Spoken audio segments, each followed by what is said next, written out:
अपने बेटे कुशल के साथ रहती थी। बेटे कुशल के बड़े हो जाने पर वो उसकी शादी पास ही के गांव की एक लड़की खुशी से करवा देती है। बहू, तू जैसी खूबसूरत बहू तो इस पूरी सोसाइटी में किसी की नहीं। बस अब तू इस घर की सारी जिम्मेदारी उठा ले तो मेरी चिंता खत्म। ये ले, इस घर की चाबी अब से ये तेरे हवाले। माँ जी, आप चिंता मत कीजिए, मैं इस घर का पूरा ध्यान रखूंगी। देखिएगा, आपको शिकायत करने का भी कोई मौका नहीं मिलेगा।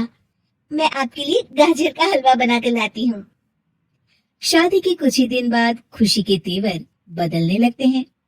माँ जी, मैं आपसे कह देती हूँ, मैं इस घर की बहू हूँ, कोई नौकरानी नहीं जो हर समय आपकी बात मानूं। बहू, मैं तो बस ये कह रही थी कि तू हर समय फोन पर ये किससे बात करती रहती है। हर समय तेरा फोन बिजी आता है। ये बात कुशल को पसंद नहीं बेटा। हाँ हाँ, मेरी तो हर बात सबको बुरी ही लगती है। अब शादी को कई महीने बीत चुके हैं, मगर खुशी कभी भी खुश नहीं रह पाती और वो अपने पति और सास से भी हमेशा झगड़ती रहती है। असल में शादी से पहले उसका एक प्रेमी होता है, गोविंद। वो उससे आज भी छुप छुप कर मिलती है। गोविंद, मैं अपने पति और सास के साथ खुश नहीं हूँ। चलो ना, हम भाग जाते हैं। तुम एक काम करो, घर से सारा कीमती सामान ले आओ, उसके बाद मौका देखकर हम भाग जाएंगे। खुशी के पति और सास उसे बहुत प्यार करते हैं, मगर खुशी फिर भी उन्हें धोखा देती है और धीरे धीरे अपने घर से कीमती सामान को चोरी करके गोविंद को देने लगती है।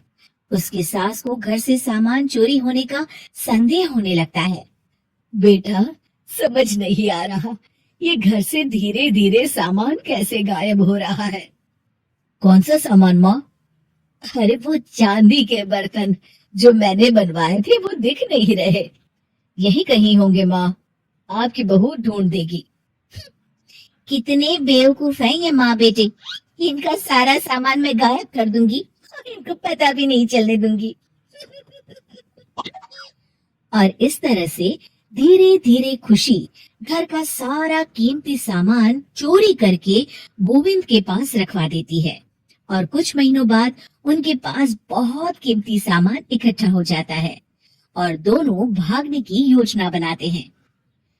खुशी, आज रात को आधी रात होते ही तुम अपने घर से भाग कर आ जाना। मैं गांव के पुराने बस स्टैंड पर तुम्हारा इंतजार करूंगा। ठीक है।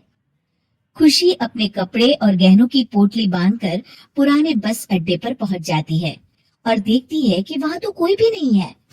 खुशी कुछ घंटे वहीं खड़ी रहती है और फिर गोविंद के कमरे पर जाती है। वहां पर भी बड़ा सा ताला लगा होता है। हे भगवान, कहीं गोविंद मुझे धोखा देकर भाग तो नहीं गया। अब मैं क्या करूंगी? खुशी फूट फूट के रो रही होती है। तभी पीछे से उसका पति सारे गहनों की पोटली लेकर आ जाता है।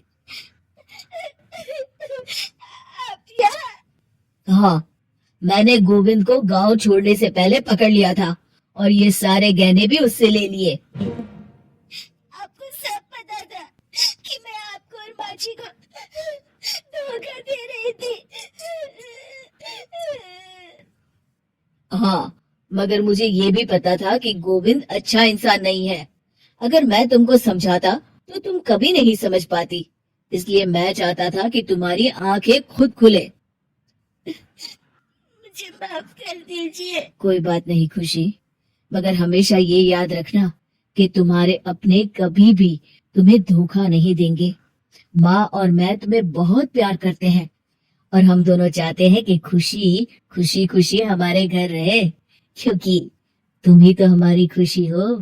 हाँ, मैं आज के बाद आपको और माँ जी को कभी निराश नहीं करूंगी।